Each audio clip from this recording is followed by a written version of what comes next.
One TV Patrol. Munisipyo mihatod og pasiunang tabang sa mga nasunugan sa lungsod sa Sinakaban. Mitunol og pasiunang hinabang ang kagamhanang lokal sa lungsod sa Sinakaban pinaagi ni Mayor Delio Luod ngadto sa 5 ka pamilya nga biktima sa sunog niadtong Hulyo 20 sa udto. Mga batakang panginahanglan ang gitunol ni Mayor Delio Luod sama sa bugas, canned goods, banig, habol ug uban pa. Nagkanayon ang mayor nga ang pinansyal nga ayuda kamulo ng giproseso sa munisipyo ug nining simanaha mahatag na kini sa pamilyang hingtungdan. Nangayo usab og tabang ang munisipyo ngadto sa Kapitolyo aron sa tuyo nga adunay dugang hinabang nga madawat ang mga biktima sa sunog pinaagi ni Governor Henry Sevilla Waminal. Nagpasalamat si Mayor Delio Luod nga way kinabuhing nakalas bisan tuod og 4 ka balay ang naugdaw. Dili na niya pabalikon sa maong dapit ang mga pamilyang nasunugan gumikan kay sakop sa road right of way ang maong lugar o aduna siya giandam nga lugar alang sa relokasyon. Dugang usab, nakuusab kaayo ang pasalamat sa mga pamilyang biktima sa aksyon nga gipadangat ni Mayor Delio Luod. Sakit man sa ilang galamhan ang nahitabo apan dako gihapon ang ilang pasalamat sa labaw nga makagagahom nga way miyembro sa ilang pamilya ang nawala.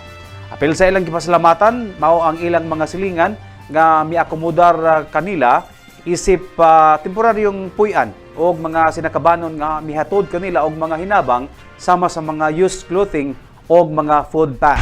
Mayor, sa sunog gali tabo kagapo no. Unsay dunay tabang no gihatag ang local government unit.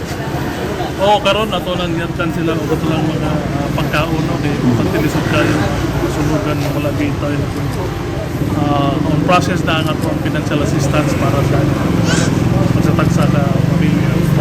Ayon hatag na buta report dito sa province sa ato provincial government panguluhan ni Governor Henry Waminal para ayaw sila bita para makatagan po din ng assistance nato ang exudid rin na sunugan location. So dili sila pabalikon mayor og ugbok silang balay. Dili na kinanglan maka Bastar. Ang tayo area nga kapastaran pa siguro sila isugod makasugod na tayo sila himos. So ang initial nga tabang na to ni pagkaon nila no og banig kay murag tapot lawas murag wa gyud sila napunit. Doon na pa tayo ginakolektar ng mga silina, no? Mga gamit panimalay para atong nadugang makata. Kasi karoon ang immediate kinanglan ang pagkain. Banig para sa ilahan. How about sila pag-stay? Aha man sila mo stay. Doon na sila yung mga Kaila. parente. Pagkadirira po din yung area. Kasi dito sa sila temporary. Ang atuwa lang nakatagan sila din kami sa Birthday na yung dato di ay. Birthday? Birthday sa kong anak na panilo dayon. Tabo magod ako mga alas 11:40 ning larga na mi padulong dito sa Sinakaban Beach. Then pag abot na mo dito, nagkuanay namin nangandam namin sa mga pagkaon. Pagbalik na mo dito sa pagbutang din na mo sa kuan dito, pagkahuman og ampo na mo, natinga nami paglantaw na mo diri. Kusog na jud kayo ang kuan, natinga mi, kusugan na jud kay sa aso.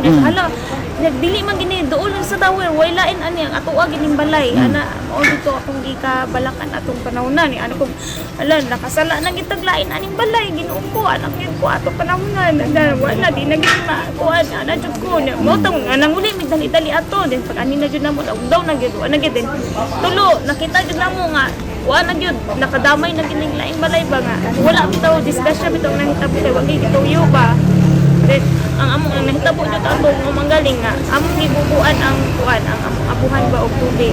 Unsa ba dito nagluto mo daan? Nagluto niya mga tulo na po or upat ka dili pod wa pod na mo gibian kundi ang kuan gibubuan lang namo. Gibubuan siguro ni bubo kay pero wala mo gatuo nga nagumido pa to. Wala jud wa gid ni gatuo mo na nga kuan na gid ni kay ato dali na jud ni kabalik ato pod kay mo lagi niya pag kuan lagi wala ra gyud kajut ra jud kaayo ang nahitabo. Say One TV Patrol.